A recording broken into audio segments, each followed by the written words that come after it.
সবসময় ভালো জিনিস যে অনেক বাজেট দিয়ে বানাতে হবে নট নেসেসারি। প্রযোজক যদি না বাঁচে আমরা যতই লাফালাফি করি ছবি হবে না। কর্পোরেটে থাকতে থাকতে অভিনয় না ভুলে গেছি। নতুন জামার যে আনন্দ ওইটা এখন আর দেখি না কারোর মধ্যে। সত্যি এখন হচ্ছে কি, আপনি যখন একটা বেস্ট প্রোডাক্ট বানাতে যাবেন, যে কোনো একটা জিনিসের হয়তো দেখা গেল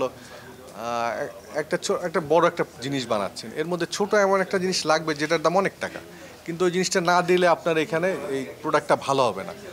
তো যে বানাবে তার পরিকল্পনার মধ্যেই থাকবে যে আমি কী ধরনের জিনিসটা বানাবো। হ্যাঁ, একটা ভালো জিনিস যে সবসময় ভালো জিনিস যে অনেক বাজেট দিয়ে বানাতে হবে নট নেসেসারি। ভালো জিনিস কিন্তু কম বাজেটের মধ্যে অনেক সময় করা যায়, কিন্তু সেটা অনেক রিসার্চ করতে হয়, রিস্ক নিতে হয়। সে রিস্ক হয়তো অনেকে নিচ্ছে না বা ওইরকম গল্প পাচ্ছে না। ওয়ালটন আবারও মিলিনিয়ার অফারে ওয়ালটন ফ্রিজ কিনে আপনিও হয়ে যেতে পারেন মিলিয়নিয়ার। মিলিনিয়ার ছড়াছড়ি দেশ জুড়ে, এটা শুধু ওয়ালটেনই পারে। অবশ্যই, কারণ একজন প্রযোজক যদি না বাঁচে আমরা যতই লাফালাফি করি ছবি হবে না। আমাদের এখন সময় এসছে, আমাদেরকে এমন সব পলিসি বানানো উচিত যারা পলিসি তৈরি করে। এই কোশ্চেনটা আমাকে না করে যারা পলিসি মেক করে তাদেরকে করার আরও বেটার হতো, তাই না? আমরা না রং লোককে রং কোশ্চেন করে ফেলি। হ্যাঁ, যে আমি অনেক দিন ধরে অভিনয় করি বলে আমি যে সব জানবো তাও কিন্তু না। আমি কিন্তু পলিসি মেকিংয়ের জানি না কিছু, সত্যি কথা। আমি জানবো কিন্তু অভিনয়ের জন্য। তো যারা এই পলিসি মেকিং করেন আমি আশা করব তাদেরকে যে এরকম একটা পলিসি তৈরি করে দেন অন্তত 3 বছর 4 বছরের জন্য, যেন চলচ্চিত্রটা পূর্বের অবস্থানে আসতে যেন অন্তত 50% এগিয়ে আসে। হ্যাঁ, নাহলে এইভাবে যদি চলতে থাকে, সত্যি কথা বলে এর ভবিষ্যৎ খুব একটা যে ভালো আমার কাছে মনে হয় না। অভিনয়ের ব্যাপারে আমার একদমই এখন পর্যন্ত কোথাও কোনো অভিনয় করার কোনো কথাবার্তাও চলছে না, বা আমি করার কোনো পাচ্ছি না, বা মানে কি বলে এই এভারগ্রিন বলেন, এভারগ্রিন হচ্ছে বা ইংরাজিতে বলে ওয়ান কাইন্ডস অফ, যে আপনি বুড়ো হয়ে গেছেন কিন্তু বুড়া মনে হচ্ছে না। এটা মিক্স করে এটা এক ধরনের ডিরেক্ট আপনাকে ইনসাল্ট করার মতন। বয়স হয়েছে, সব কিছু মানতে হবে আপনাকে। সমস্যা হচ্ছে কি জানেন, এই কর্পোরেটে থাকতে থাকতে অভিনয় না ভুলে গেছি। সত্যি কথা কি, একদম অভিনয় ভুলে গেছি, এই জন্য অভিনয় করি না। অবসরে কোনোদিনই কেউ যাওয়ার বয়স নেই, শিল্পীদের তো হয়ই না। শিল্পীদের অবসরে যাওয়ার কোনোদিনই বয়স নেই। আল্লাহ, কেউ কি ইচ্ছা করে দূরে থাকে? আমি যদি ওই ধরনের গল্প না পাই, আমি কি একা একা ক্যামেরার সামনে নাচবো নাকি? আমি একটু আগে বললাম না, আমার ইচ্ছা করে মাঝে মধ্যে, বিভিন্ন জন বলে যে আসেন ছবি বানাই, কিন্তু আমি নিজে ইচ্ছা করে না করি। কেন করি? যে একটা লোক একটা ছবির পিছনে 2 কোটি 1.5 কোটি টাকা ইনভেস্ট করবে, করার পর সে টাকাটা লস করবে। আমি হয়তো আমার রেমুনেশনটা পাবো, হয়তো অন্যরা অন্য রেমুনেশন পাবে, সেই লোকটা তো লস করবে। আমি জেনে শুনে তাকে কেন লস প্রজেক্টে ফেলবো?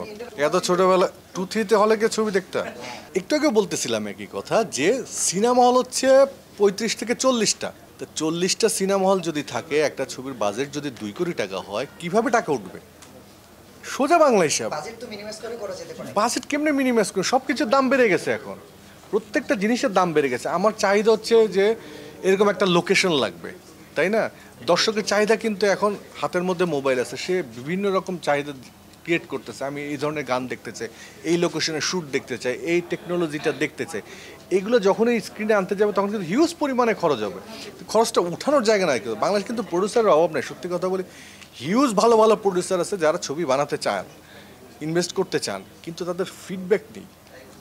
তো ফিডব্যাকটা যদি সিঙ্গেল স্ক্রিন, প্রচুর পরিমাণে সিঙ্গেল স্ক্রিন বাংলাদেশে হয়, সিনেপ্লেক্স না, সিঙ্গেল স্ক্রিন হতে হবে। যেগুলো বন্ধ হয়ে গেছে সিঙ্গেল স্ক্রিন, সেগুলো যদি পুনরায় চালু করা হয়, আমার মনে হয় চেঞ্জ হতে বেশি সময় লাগবে না। আর ছোটোবেলায় ঈদের আনন্দটা ছিল কি, সালামিটা সকালবেলা একদম নামাজ পড়েই দাম করে সালামি নিতাম। শুধুমাত্র দেখা গেলো সর্বসাকুল্যে 50 টাকা 60 টাকা হতো সবার কাছ থেকে সালামি নিয়ে। কেউ 5 টাকা দিত, কেউ 2 টাকা দিত, কেউ 10 টাকা দিত। হায়েস্ট আমার খেয়াল আছে, এক ভদ্রলোক ফরেনার আর কি, ওনার রাত্রের দিকে ওনারকে সালাম করলাম, জীবনে প্রথম 100 টাকা দিয়েছিল।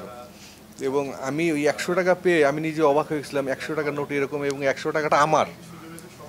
হ্যাঁ, এই 100 টাকাটা আমার, এই মালিক আমি 100 টাকার। এইটা ভেবে মনে হয় 2-3 রাত ঘুমাই নেই আমি। হ্যাঁ, যে 100 টাকার মালিক আমি, বিশাল ব্যাপার। কারণ তখন হয়তো 3-4 মাস ব্যাংকে জমানোর পর ব্যাংক ভেঙে পেয়েছি 33 টাকা 32 টাকা, 3-4 মাসে জমানো। তো এটা আমার হাইস্ট পাওয়া 100 টাকা। আর তখন সালামি পেয়েই না চলে যেতাম বিভিন্ন জায়গায়। তো খুলনার সবচেয়ে বেস্ট ফালুদার দোকানে ফালুদা খেতে যেতাম, চটপটি খেতে যেতাম। এইগুলো বন্ধুদের নিয়ে রিক্সায় করে ঘুরে বেড়াতাম, মোটরসাইকেলে করে ঘুরে বেড়াতাম সারাদিন, এইগুলোই। হ্যাঁ, আর এখন হচ্ছে কি সালামি দেওয়ার একটা আনন্দ আছে অন্যরকম। তবে এখন ঈদের মজাটা হচ্ছে এই বাচ্চাদেরকে নিয়ে ঘোরা, এছাড়া তো আর কোনো মজা দেখি না আমি আপাতত। না, এক ঈদের জামা আরেক ঈদে এটা কখনো করা হয় নাই। তবে এইটা ছিল যে ঈদের জামা কাপড় কখনো ঈদের আগে দেখাতাম না, নেভার এভার। ওইটা আলমারির এমন জায়গায় ভাঁজ করে লুকিয়ে রাখতাম যে না ওইটা কেউ খুঁজে না পায়। কাউকে দেখাবো না যে আমি কোন জামাটা বানিয়েছি বা কোন জামাটা কিনেছি বা কোন গেঞ্জিটা কিনেছি। নোবডি, ঈদের মানে নামাজ শেষ হওয়ার আগে কাউকে দেখাইতাম না।